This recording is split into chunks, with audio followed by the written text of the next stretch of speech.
everybody, your next comedian coming to the stage all the way from Mark Ridley's Comedy Castle. Put your hands together for Iain Lanivich.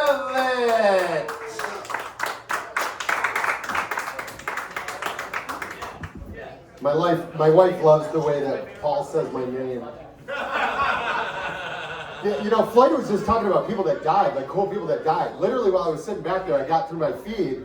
It said that Brother Mike Marquise from the Two Live Crew just died. Right? I don't know how many people listen to the Two Live Crew, but when I was like in the 4th and 5th grade, that was a role model to me. You know, he taught me what to do when me so horny, how to pop that pussy, and what goes on at the fuck shop. Right? So I'll pour some out for my dead homie later tonight. So anyway, so that's real news. Breaking news just happened a few hours ago. So anyway, my name's Iain. Now, if you didn't know, Iain could be spelled with 1 or 2 I's. Now, I was given 2 I's because I was born premature, and they had to put me in 2 incubators. 1 for me, and 1 for my dick. I told my wife that joke on our very first date, true story. Probably should have ran away, but 20 years later, we're still together, and I just got home, or we just got home from a family trip.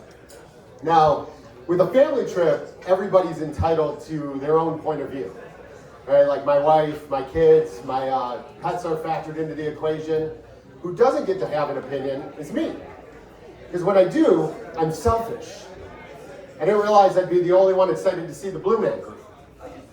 But so I get jealous of people that take solo trips. I did it once to jail. Now, I'm not talking about the unexpected overnight stay like you might be familiar with, sir. I'm talking about an all-inclusive 1-week trip to the Slammer for selling a $5 joint to an undercover cop at a Wiggles concert. It was like toot toot chugga chugga big cop car for you Wiggles fans out there. My wife and kids were already inside. Thought I was helping out another dad. I flashed my diaper bag. That's code for Dad's got weed. He flashed his badge. Obviously, he didn't have kids, or else he'd understand the need to get high before these types of events. It's a bummer, too, because I had some damn good shit in that diaper bag. Literally. Fucking Wiggles. So anyway, nowadays, you know, that was when weed wasn't legal. Now I'm surrounded by pot smokers, like the table in the back. So, I read a study about pot smokers under the age of 30. Did you know that 86% have never rolled a joint? 80% have only purchased marijuana legally. And nearly 100% of us old schoolers think they're all a bunch of white-collar stoners. Make sure you wear your suit and tie-dye before you light up, bro. Have your hourly worker pack your bowl for you so you don't get your hands dirty. Now I know why they vape. See, back in my day, if you wanted to smoke pot, you had to work for it. My dad thought I was taking an interest in his tools and workbench in the garage. I was out there MacGyvering pipes, pipes and shit so I could smoke. Building my own bowls and bongs. One day I almost got caught. My cousin stayed the night. And I heard a scream. I go running down the hall, turn the corner. He's got a swarm of bees attacking him. He's fine. But my dad was freaking out. Like, how'd all these bees get in the house? Well, it turns out there was a little circle cut out of the screen in the kitchen. Sorry, cuz. I kind of needed that to lay it in my invention so I didn't get shit in my mouth. You know, smoking pot as a teenager was kind of like going to trade school. There was an educational component. We learned to transform pop cans into paraphernalia, convert bathtubs into bong tubs with a 2-liter in foil. And if we were nervous about getting caught, we would exhale through an empty toilet paper roll filled with dryer sheets. And we were unmotivated and not living up to our full potential. Give the potheads some credit. We should have been earning credits, or at least a sticker. Scratch and sniff. You know, we didn't have any maps or apps or billboards to tell us how to get it. We had beepers. She still has hers. You know, every time I get in the car now, all I see is dispensaries and lawyers.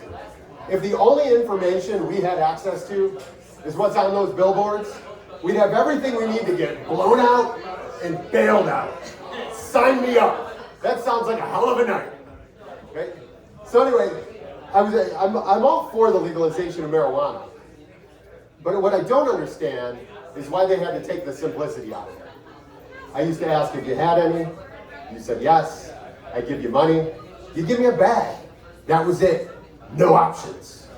So I was excited to go to my first dispensary, only to be met by a woman that was younger than my daughter, speaking to me in a language that's only understood by pot smokers under 30. What is all this shit?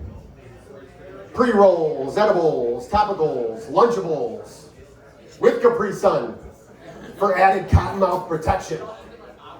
And when did they start calling weed a flower? No offense to all the pussies in the room, but I don't want my weed to sound like a pussy, all beautiful and blooming, right? What happened to cool names like reefer and ganja and dope? That shit got you, pussy. Obviously, the pot smokers were not consulted on these decisions.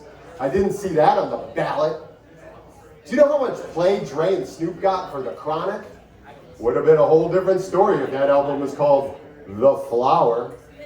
If the G, it ain't nothing but a G thing, stood for gardening, I think we should test it out. Let's do it.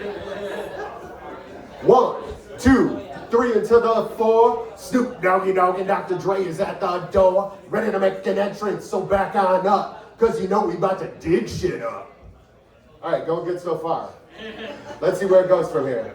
Give me the garden rake first so I could remove the rubble. Fertilize my soil so it don't get in trouble. Ain't nothing but a G thing, baby. Just germinating weed and daisies. Pipitone is the booker that pays, man. That's it, I'm in. I gotta go pick up my wife and kids from the Wiggles show down the street. Peace. Keep it going for Iain Lanivich, everybody. Iain Lanivich. I did that for your wife. I did that.